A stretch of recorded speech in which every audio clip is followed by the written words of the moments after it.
நண்பர்களுக்கு வணக்கம். ஒரு முனிவர் ஒருத்தர் இருந்தார். யாகங்கள் பண்ணுற ஒரு முனிவர். அவரை பார்க்குறதுக்கு ஒருத்தன் வந்தான். சொன்னால், இந்த மாதிரி நான் நல்லா இருக்கணும், என் குடும்பம் நல்லா இருக்கணும், நீங்கள் எனக்கு யாகம் பண்ணி தரணும் அப்படின்னு சொன்னான். உடனே அவரு ஒத்துக்கிட்டாரு.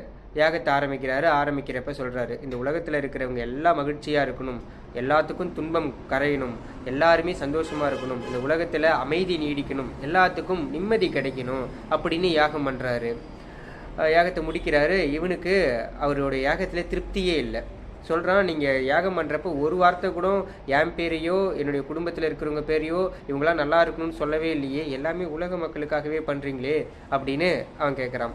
இல்லைப்பா, இந்த மாதிரி உலகத்துக்காக நம்ம பண்ணுறப்ப அதில் உனக்கும் அதனுடைய பலன் கிடைக்கும், அப்படி தான் பண்ணணும் அப்படின்னு அந்த முனிவர் சொல்கிறாரு. இவன் அது கேட்குற மாதிரி இல்லை நீங்கள் என் பேரை சொல்லணும் அப்படின்னு சொல்கிறான். இவர் பார்த்தாரு, இவனுக்கு புரிய வைக்கணுமே அப்படின்ட்டு ஒரு வாளியில் தண்ணி எடுத்துகிட்டு வர சொன்னார். தண்ணி எடுத்துகிட்டு அங்கே பக்கத்தில் அந்த செடி இருக்குல்ல, அந்த செடியில் போய் தண்ணி ஊற்று, செடிக்கு தண்ணி ஊற்று அப்படின்னாரு. போனால் வேரில் தண்ணியை ஊற்றுனான். எங்கே தண்ணி ஊற்றுன அப்படின்னாரு.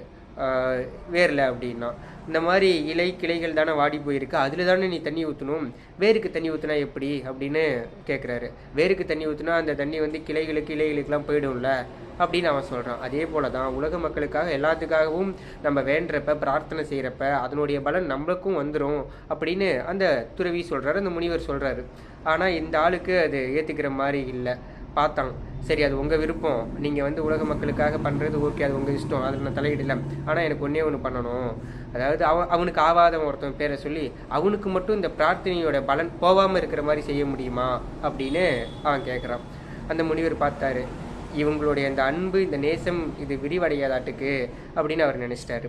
இப்போ சமீபத்தில் படித்த ஒரு வார்த்தைகள், அதாவது உங்களுக்கு 1 மணி நேரம் மகிழ்ச்சி வேணுமா, நல்லா தூங்குங்க. ஒரு நாள் சந்தோஷமாக இருக்கணுமா, எங்கேயாவது வெளியே டூர் போயிட்டு வாங்க. 1 மாதம் சந்தோஷமாக இருக்கணுமா, திருமணம் செஞ்சுக்கிங்க. 1 வருஷம் சந்தோஷமாக இருக்கணுமா, சொத்து சேர்த்து வச்சுக்கோங்க. உங்கள் வாழ்க்கை முழுவதும் சந்தோஷமாக இருக்கணுமா, நேசிக்க கற்றுக்கோங்க அப்படின்னு இந்த வார்த்தைகளை படித்தேன். நம்மளுடைய அந்த அன்பு செய்கிற அந்த எல்லை விரிவடைகிறப்ப தான் வாழ்க்கையை நம்மளால் நேசிக்க முடியும்.